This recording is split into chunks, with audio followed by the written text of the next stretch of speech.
Hello, it's Adrian Salbuchi from Argentina once again. Today I'd like to talk to you about two less known false flag attacks that occurred in my country, Argentina, in my city, Buenos Aires. Since time immemorial, man has hunted and preyed upon animals in the forest and in the jungle for his own food, for his own family, for his own survival. A good hunter does not need to see the animal all the time. He knows when he's close by. How does he know? There are signs.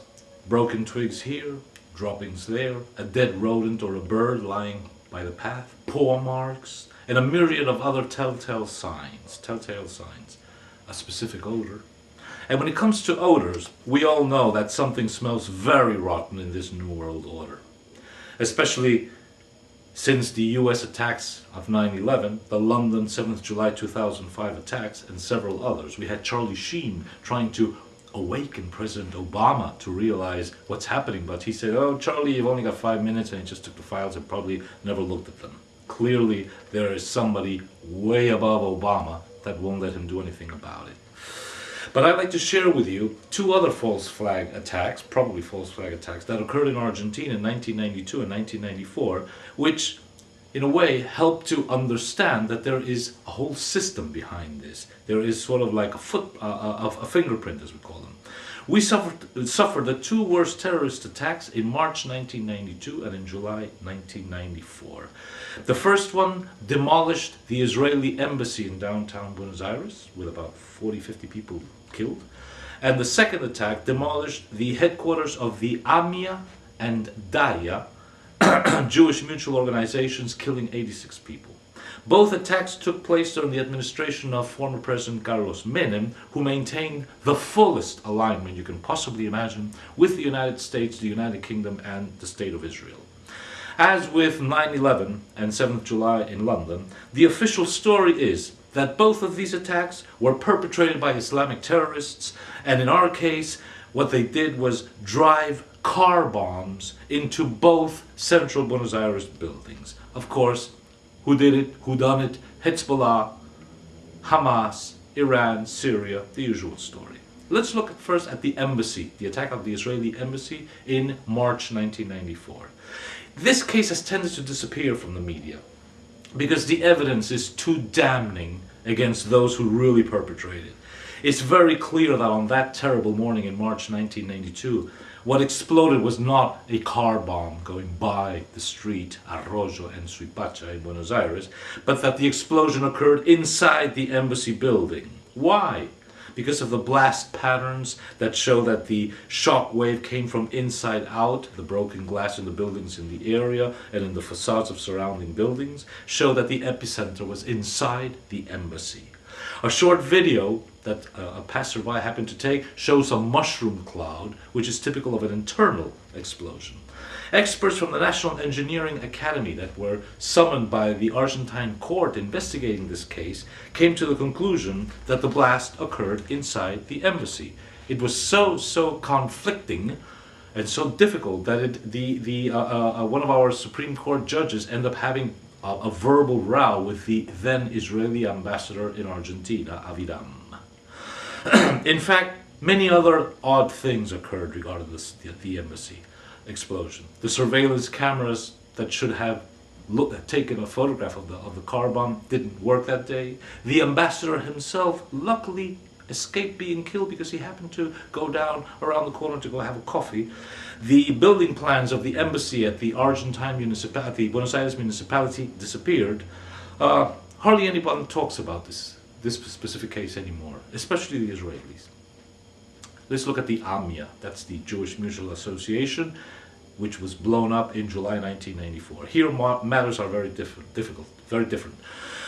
It too was allegedly blown up in exactly the same way on 14th July 1994. When that terrible event occurred, President Menem immediately requested experts to assist with the forensic investigations from the United States and from the State of Israel. Both willingly obliged. The Israelis went so far as to plant their flag of the State of Israel on the rubble of the AMIA in downtown Buenos Aires.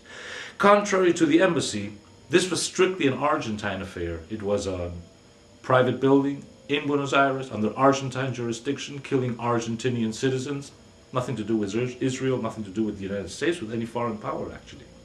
Very quickly the myth was elaborated, propagated, that this was done by Islamic terrorists, that it was an anti-Semitic attack against the Jews in Argentina and elsewhere, that all things pointed to Syria, to Iran, to Hezbollah.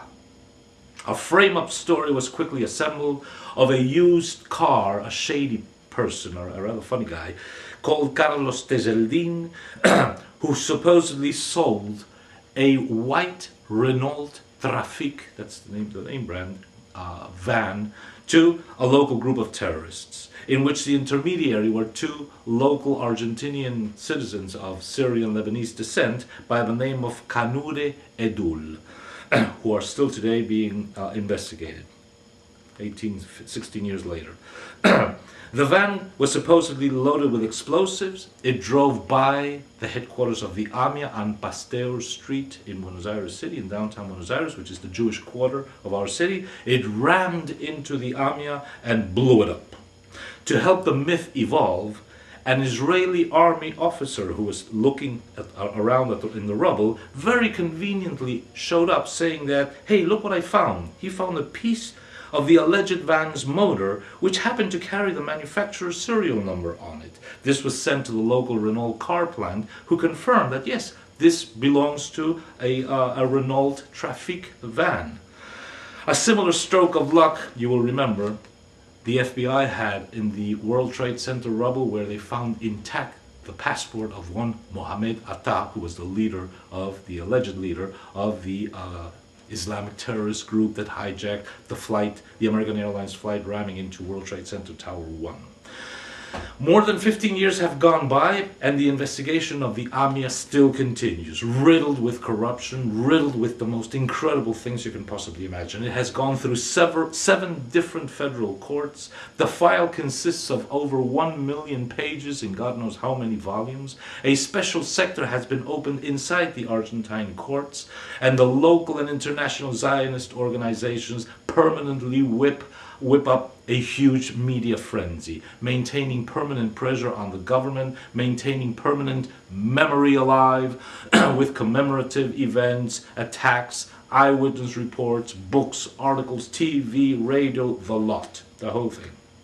Indeed, it still is going.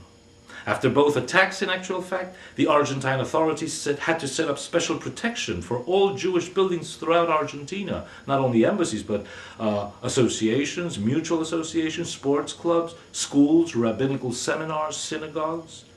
All of this special security was paid for, and still is being paid for, the Argentine taxpayer, where we have terrible insecurity on our streets and our police just cannot cope, and yet a part of our police is blocked up into defending the physical interests of a very tiny community. No other community in Argentina enjoys this. Why do I say very tiny?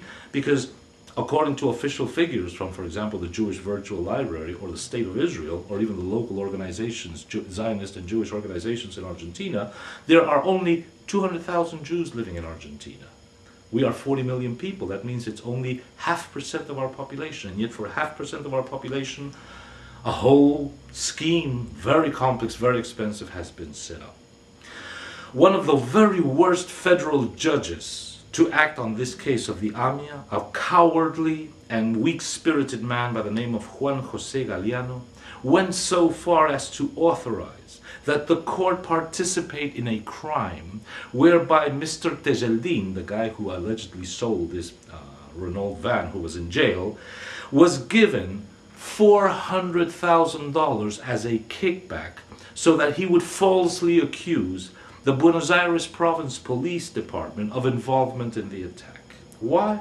Because part of the myth required the Buenos Aires Province Police Department to participate, or some people in them. Because it's well known in my country that this specific police group have a very bad press. They have been violent. They have done a lot of repressive things, so they already are badly seen, especially at that time. And accusing several officers in the Buenos Aires Province Police would allow them to complete or round off the local connection, which would lead to Syria, which would lead to Hezbollah, which would lead to Iran. Those $400,000 kicked